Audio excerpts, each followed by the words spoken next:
Welcome to a Game 7 Buckets brought to you by FanDuel Sportsbook. My name is Matt Moore. I'm the senior NBA writer for the Action Network. This is your Celtics Sixers Game 7 best bets. Nothing better than those two words, Game 7. We're going to give you all the props, all the sides, all the totals, all the stuff you need to know. We're going to give you all the trends. I have so many trends for you on Game 7s because it's such a unique circumstance. And to help me break it down, we got Sean Little from MSG Networks. You can follow him on Twitter at Chicago Flow. And as always, or at least 90% of the time, NBA futures analyst Brandon Anderson. You can follow him on Twitter at Wheaton Brando. Gents, we're going to go through and give our best bets for this episode. A reminder that everyone can find all of the great information we give here in the award-winning Action Network app. Best way for you to track your picks. You get up the second information where the bets and the money are coming in on. You can track line movement. That's always important to see where are these things headed to, where have they been, and where are they going, as well as we got Green Dot Daily, all sorts of cool stuff. If you are listening to this and you have not yet, there is a WNBA season preview in your feed right now.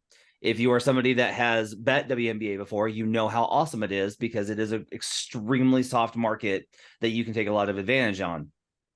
If you're not somebody, I implore you to go listen to that episode. You're going to get lots of great stuff from Maria Marino and Jim Turvey setting up the WNBA season. Go Liberty. Go Liberty. A little bit of Go Mystics. Boo Aces. After being so in on the Aces last year, I have completely thrown them out of the car and I'm all in on the Liberty this season. Stewie is the GOAT. Go listen to that right now. All right, gents, let's get to it.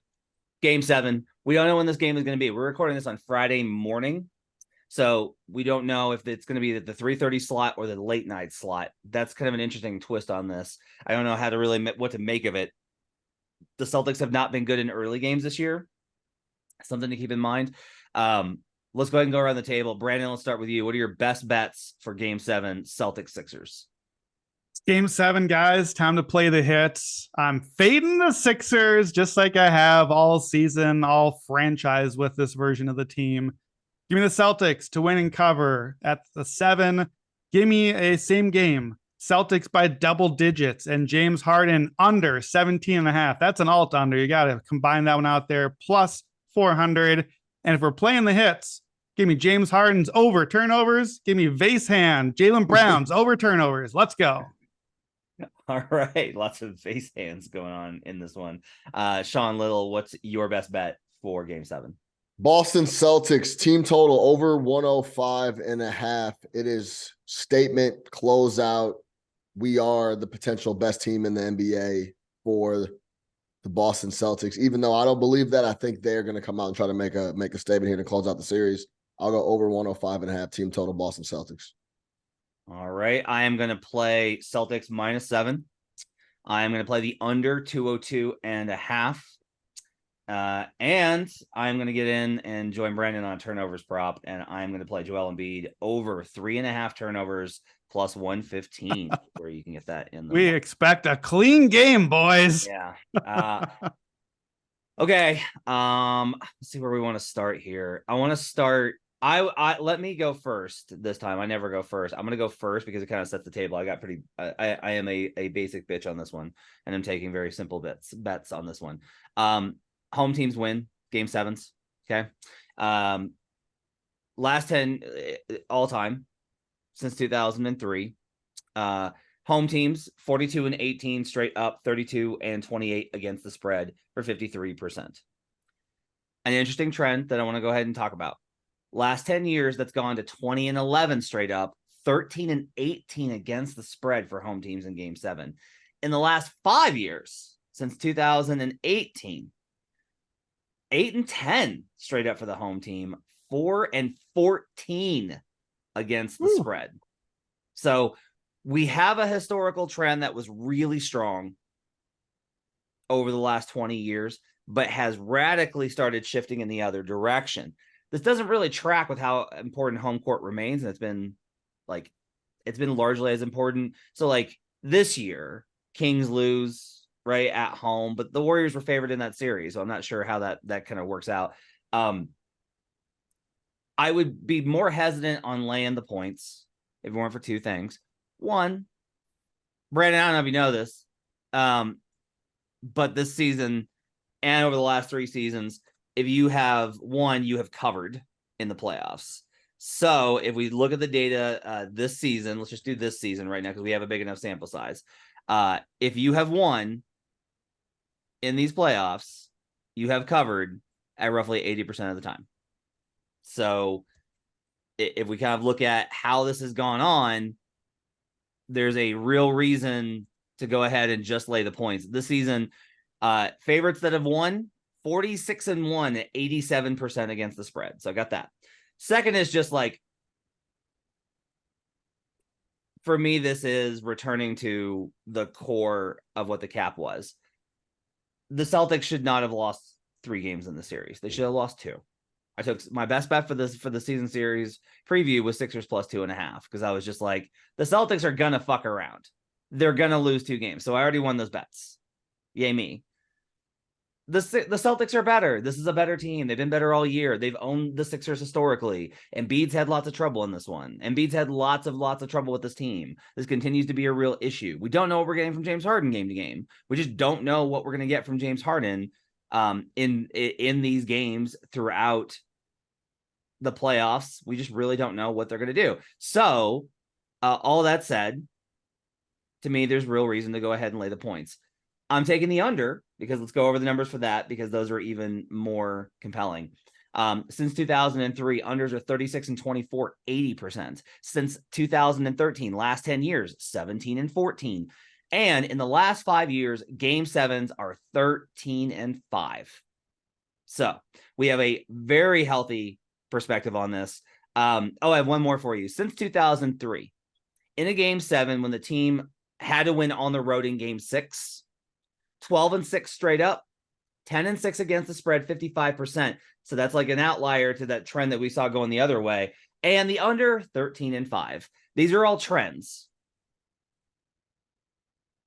There is a certain point to where, Sean, and we'll go to you next. I understand all the reasons to go the other way here, but just like there are certain things the market can never accurately account for. This is one of them. We see this with the bounce back spot that we've been playing. You know, you lose that game 1 at home. We play that first half in the next game, full game in the next game. You lose the first 2. You play that first half in game 3, et cetera, et cetera, et cetera. There are certain things the market simply, they cannot move the power rating and the totals adjustments, the projections far enough for. They can't do it for game 7. There's no way to accurately model a game 7 because it's so much of an outlier. And we see this time and time again with it being an absolute rock fight. So with all that said, and Brandon, I promise we'll get to you in a second. Sean, why in the fuck are you taking an over on a team total in a game 7? Hit me. Yeah, Boston Celtics over 105.5 on the team total in Boston game 7. One more trend for you guys just before I jump in to bounce off Matt. Since 2011, not including bubble teams, home teams that are favorites of 5 or more, which the Celtics are here in this spot, as we know, 14-10 ATS, 19-5 straight up. So when the number is that we always talk about, we're starting to get towards those key numbers in basketball of over 1 possession. 5 plus is, you know, we start to get into a range where teams can fold up and not foul towards the end of games. That's a 14-10 ATS is not a bad number there. 19-5 straight up. So it kind of goes in the same lane of home teams in game 7s don't lose. And when you start to see a bigger number there, I tend to agree. So why I'm taking an over here is purely on the fact that I saw something at the end of the game, just like everybody else did, where it was still an 8-point game with 90 seconds left, and Philadelphia had given up. They had folded up in the fourth quarter. I'm going to talk about some of these fourth quarter numbers as well, but they had given up. And the funny part is Boston, it felt like Boston was dead in the third quarter. And I had already moved on to how I knew this was going to happen. This is the Boston. This is the Celtics. They've shown us these stripes all year long. Here we are in the third quarter. Jason Tatum is playing one of the worst games I've ever seen from a perennial first-team All-NBA guy. He was doing the other things. He wasn't disengaged, but offensively, he was horrendous. He couldn't get it going. It completely flipped in the fourth quarter. And if you remember, you could go back. There's been a couple times in the series where Joel Embiid had to get a pep talk from PJ Tucker. Then we get into a game at home where this is the opportunity to get it done. You guys don't show up in the fourth quarter. I want to go through some of these. 11 points in the fourth. I'm not including that garbage bucket at the end of the game. Embiid is 3 for 6 points. Maxey, Harden, Melton combined for 1 for 11 from the four. Maxey's the only guy that scores any points. He has 5. That's the entire 11 right there. And then we know Embiid didn't touch the ball to close the game. He talked about it. I didn't really like him saying, almost like he in the press conference, Embiid saying, "Yeah, I didn't get the ball," was like something that we would say from us sitting in the 100 level. Like, I love it. He's Embiid playing the didn't get hits, ball. Sean, throwing teammates under the bus. It's Yeah, Joel I couldn't believe Embiid it. time, baby. MVP. Go ahead. So all this stuff wraps into why I'm looking at the Sixers here. Tobias Harris, he plays 11-23 in the fourth quarter. He was a 0 on the at least impactfully. He did play a little bit of defense in the fourth, but 2 uncontested rebounds, no points, no shot attempts, no assists. The Sixers have already won 2 games on the road in this series. I cannot see it happening 3 times, especially in a game 7. Tatum closing that game the way he did, Brogdon shooting it the way he did. We know the numbers when they shoot 40+% from the three-point land. They shot 43%. I think they show up in this game and do the exact same thing at home and absolutely crush the notion that the Philadelphia 76ers even ever had a chance in this series. Because if they go out and get a big W, which I think the Boston Celtics are going to do here now, just because of all the things I just laid out, we're not even going to remember Philly having a chance in this spot. It's going to be like, yeah, Boston ended up getting it done at home in a game 7. I think they go out there, score 27, 28 points a quarter. I think they tuck these boys away. I can't lay the 7.5, 7, because it's against my morals, because of what I've seen from the Boston Celtics in so many different spots. But I can count on them offensively. They did shoot it extremely well. I expect that to carry over. As stupid as this sounds coming from me, from the things that I've said about the Celtics, that was the bit of the final wake-up call. I think they were really feeling like they were about to get eliminated, and Philly just capitulated down the stretch. I think they show up big at home, close this out, and the window's there. They're going to be the favorite in the Eastern Conference Finals. They'll probably be the favorite in the finals. I think they come out and do what they do on offense. I'll take the Celtics over 105.5 team total -110. Why aren't you just taking the Celtics here? Yeah, it's I think the number is too precise, to be honest. With it at being 7.5, I've seen that some spots. With the total being as low as it is, it's very, that seems very sharp to me. I see a clear lane, in my opinion, for the Celtics to go out there and get busy on offense rather than cover the big number. But I also didn't want to pick the Celtics, so I'll take the team total. So I looked this up. Team totals at home game 7. Over has hit 44% of the time. But while you were talking, I was like, well, I need to look this up as well, because this is part of his cap, as he thinks that the Celtics are going to win this game. When it's game 7 and the home team has won, they have covered, they've gone over on the team total in 24 of 43 for 56%. So there's layers here on this cap of, if we want to look at it from this perspective, we want to put like a narrative thing, because a lot of times with trends, you need to explain what it means. The trend is basically here is, look, yes, teams tend to go under. Teams tend to score less than their team total, but the home team that wins tends to go over more often. So it's basically like, if the home team is if you like the Sixers in this spot, you should absolutely parlay that with a Celtics under 105.5, like based off of the trends. Like, maybe this is just a game where it's like a normal game. Maybe this is the rare game 7 that's like a normal basketball game, and it's just like our normal 115, 110, right? But based off of the historical trends, the play is probably, if you like the Sixers, you should probably play Sixers to win money line and then parlay that with Celtics under on 105. Like that's probably Celtics 25, 15-1 to the over in the regular season. I think the 12 p.m. tip is also in their favor. I like the Celtics here to score 106.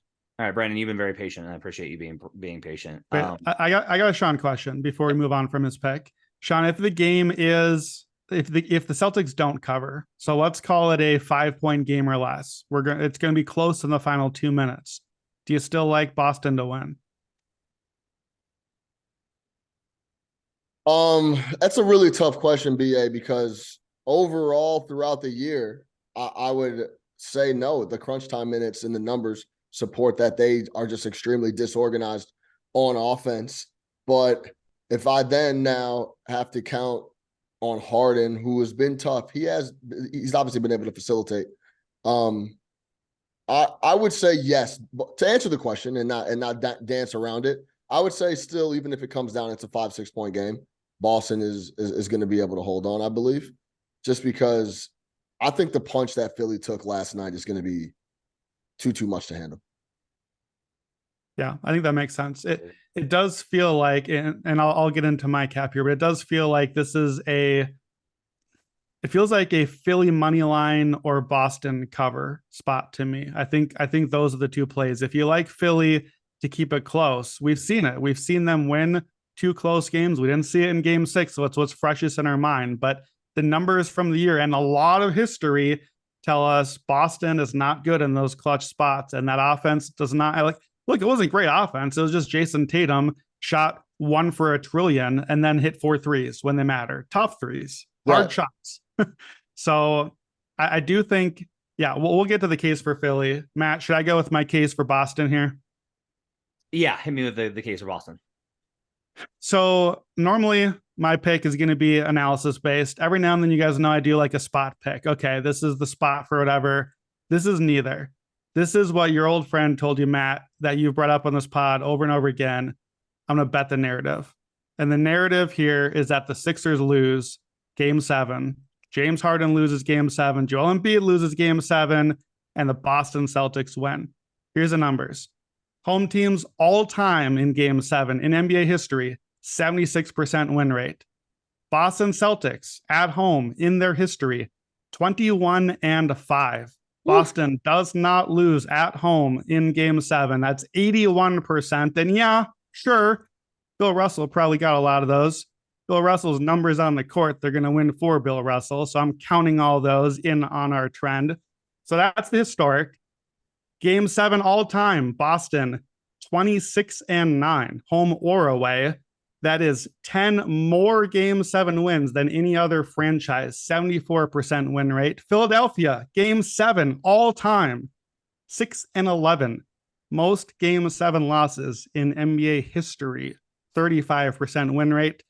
Philadelphia has not beat Boston in a series since 1982. Boston 5, Philly 2 in game 7. So that's the historic stuff about the guys who are actually playing, the ones that matter, right? Boston's core. Smart, Jaylen Brown, obviously Tatum. I think he came a game late to this one. That core is 5-1 in game 7s since 2017. They screw around, they play with their meat, and then they win when it actually matters. Marcus Smart has been really good in the game 7s. It's a team thing. The team has showed up. And by the way, Al Horford, 6-2 in game 7s. Some of that with Boston, some of that with Atlanta. Atlanta actually won some game 7s. The only loss he had actually with Atlanta was to Boston. So those guys win. Who doesn't win? Joel Embiid and James Harden. Here's James Harden's game 7 numbers. Hide your, put some earmuffs over the kids, guys. 28-81 shooting for his lifetime in game 7. Sub 35% from the field. 7 of 41 3-pointers. 17%. We're going to be watching James Harden brick step back fadeaway threes all game long. He's averaged 23 points a game, but 38% of those points came at the free throw line. We know he's not getting to the line as much anymore. So I don't like Harden to do well here. Here's the game by game. 5 of 17, 4 of 15, 12 of 29, 7 of 20. James Harden. That's that. Matt, what do you got? What's the record for James Harden in Game 7s? They're 2-2. I'm getting there. It's on my list. They I are got 2-2. I got him as 3-2. I don't know. I have 2-2. He did have in those games. Well, we'll get back to the turnovers. His teams have done all right. One of those losses, he was to the Elite Warriors team, and we remember that game. One of those losses came in overtime. So his team's 2-2. I got the numbers. It's 2011 Thunder beat the Grizzlies in Game 7. Oh yeah. I'm counting. I think I just counted only the games where he was the starter as well. Starter, yeah. So yeah. Thunder Game 7, he gets the win. Rockets Clippers 2015. He was famously benched in that Game 6, but they got the win in Game 7. Rockets Warriors in 2018. They lose that Game 7 when the supporting guys went 0 of 22.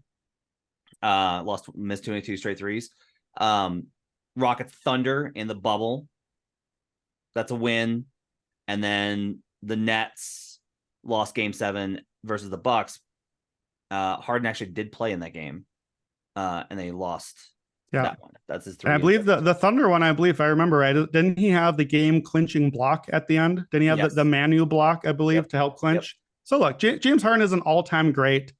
The shooting percentages in Game 7 have not shown up. Joel Embiid, 0-2 in Game 7. Yep. Here's a nice little trend for you.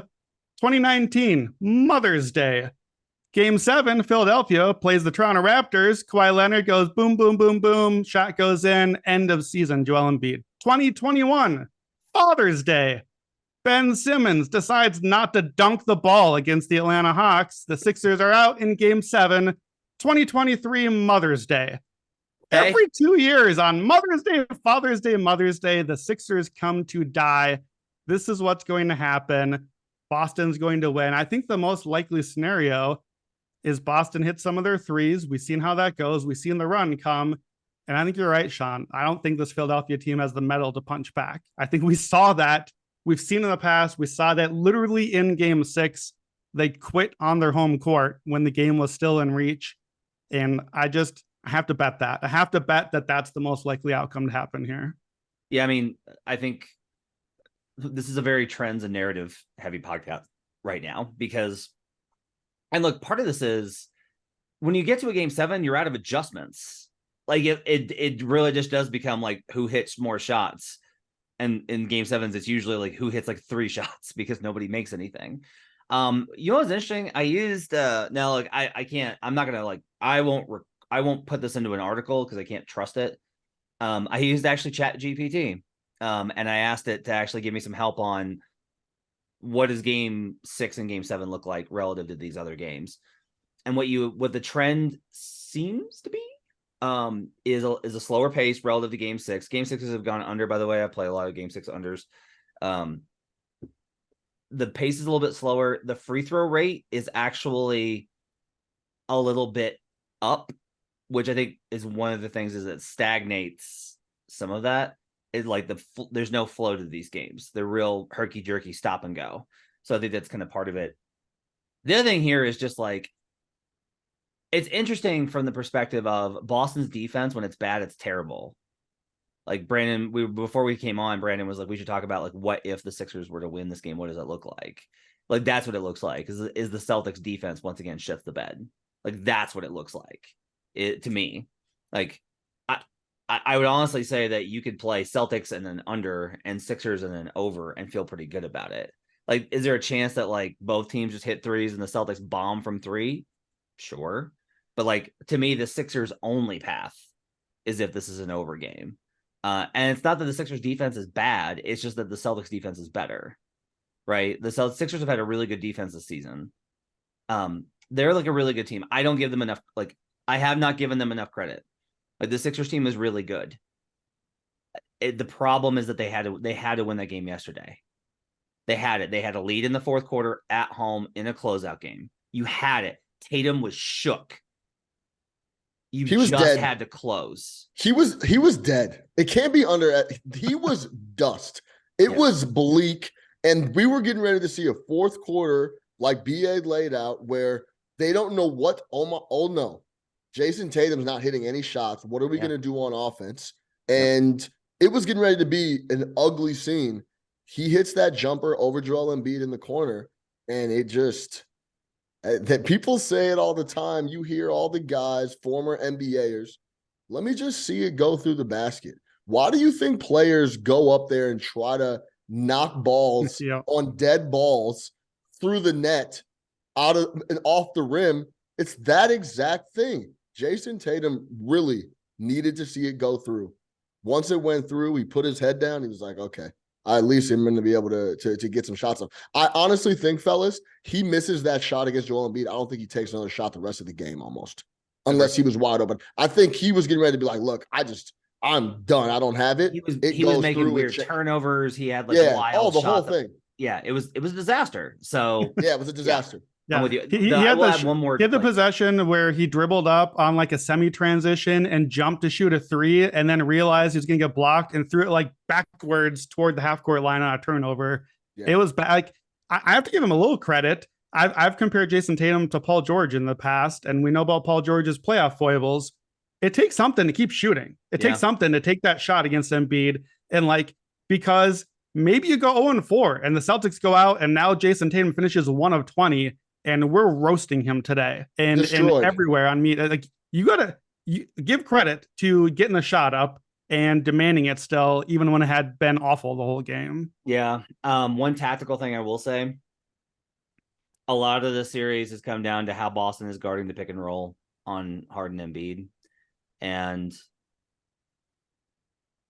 that isn't a tactical thing so much in pick and roll coverage is what you decide to do, where you pull guys from, how hard do you tag the roller, etc.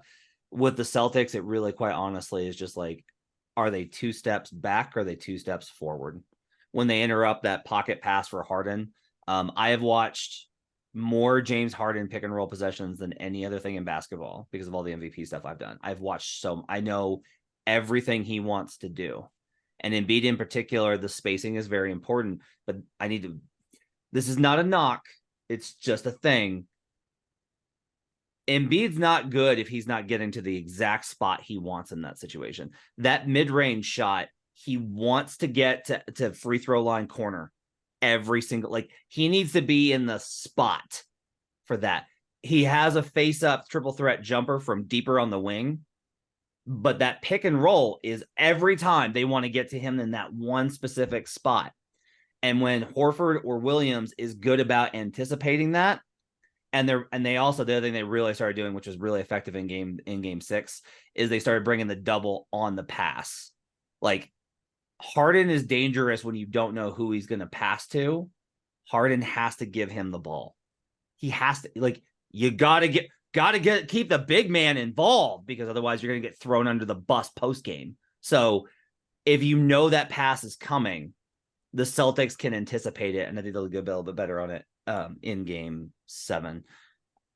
Give me the Celtics by double digits and Harden same game prop.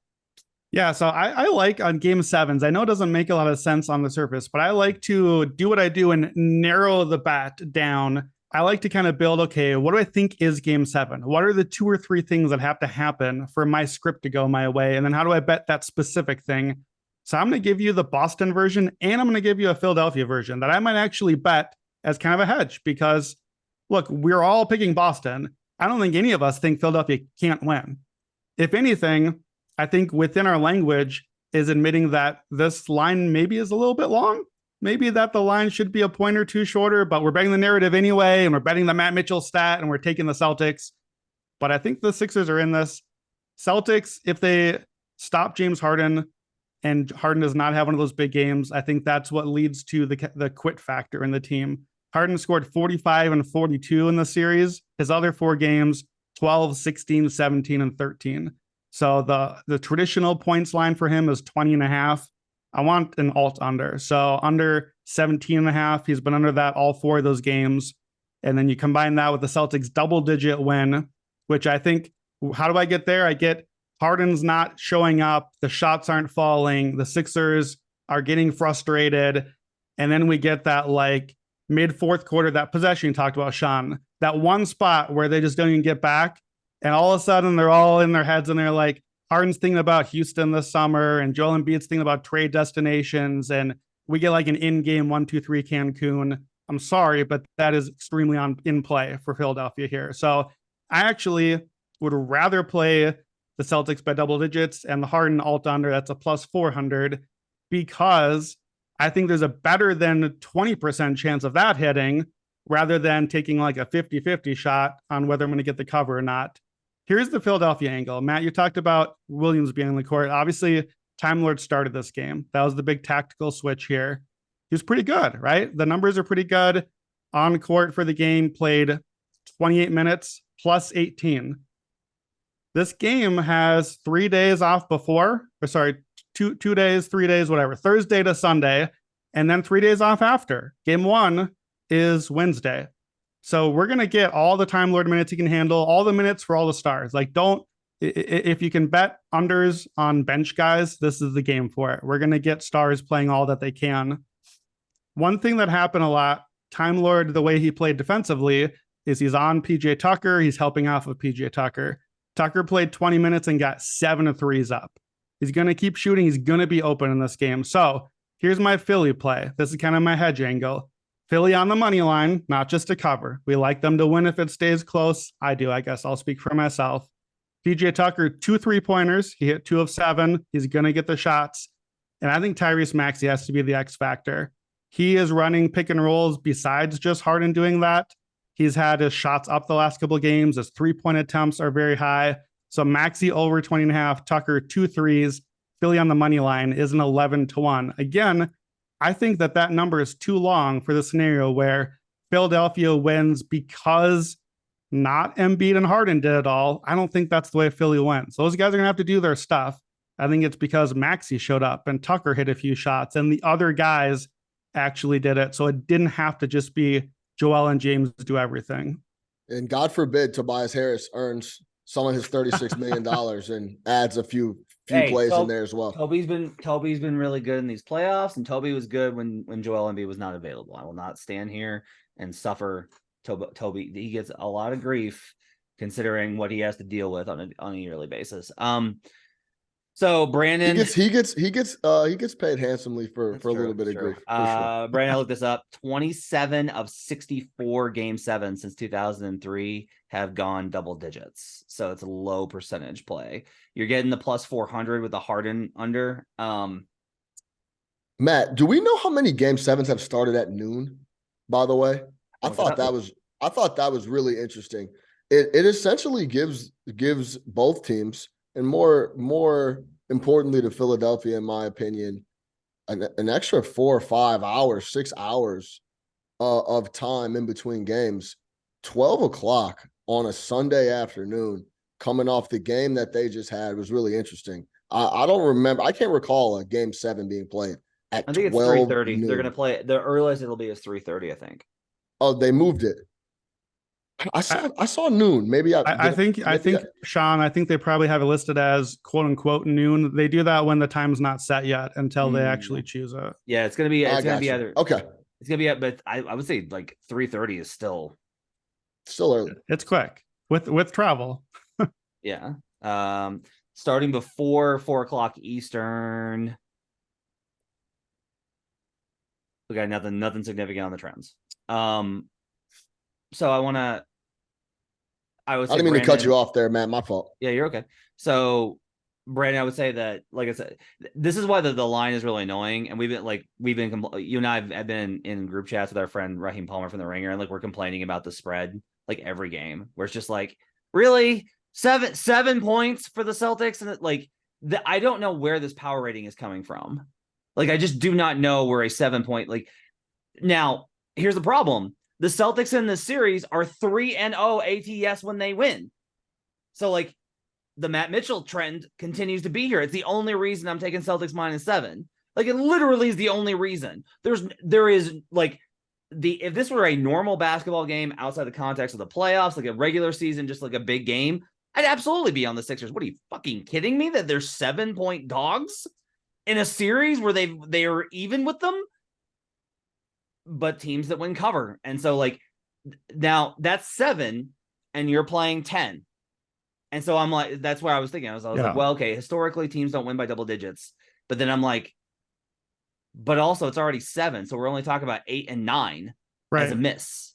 So and I mean, also, they won by 9 last night, right? Like, Go ahead, yeah, I did this exact margin. I can't remember which game, but like a week or two ago on buckets, I tried to talk us into a double digit win instead of a 7. And I think the team won by 8 or 9. So it can happen. It clearly can happen. However, Matt, you said 27 out of 64 game 7s have been double digits. That's not good. It's 42%.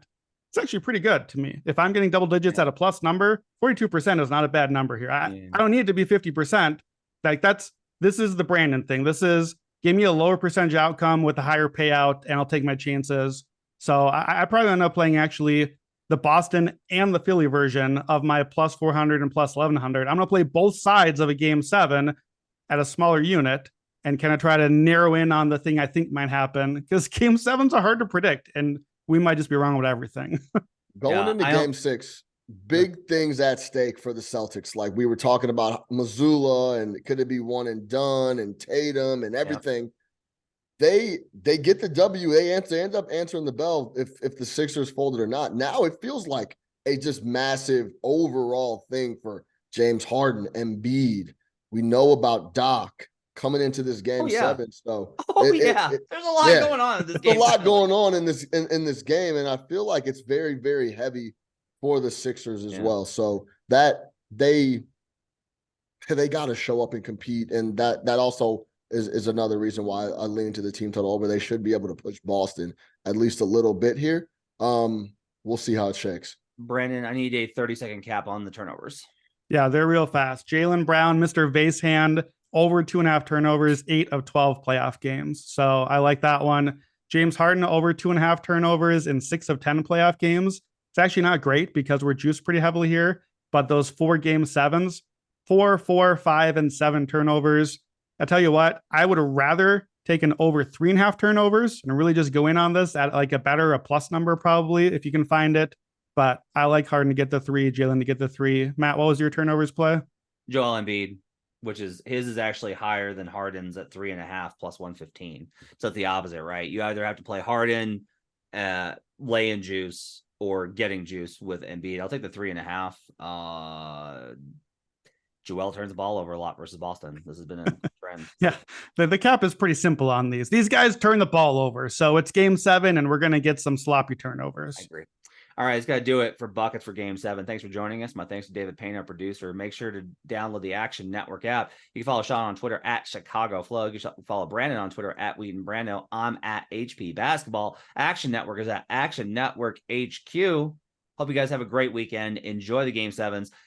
Programming note, recording this on Friday morning. If Friday night the Knicks or Warriors extend to a Game 7, we will have a late night episode. Brandon and I are going to give you a Game 7 preview for the best episode for those games as well. That'll be in your feed on Saturday. Enjoy your Saturday, rare night without basketball. We'll see you guys again on Monday as we sort through. We'll move on to the conference finals series previews. We'll see you then. Thanks for joining us. Until next time, let's get buckets.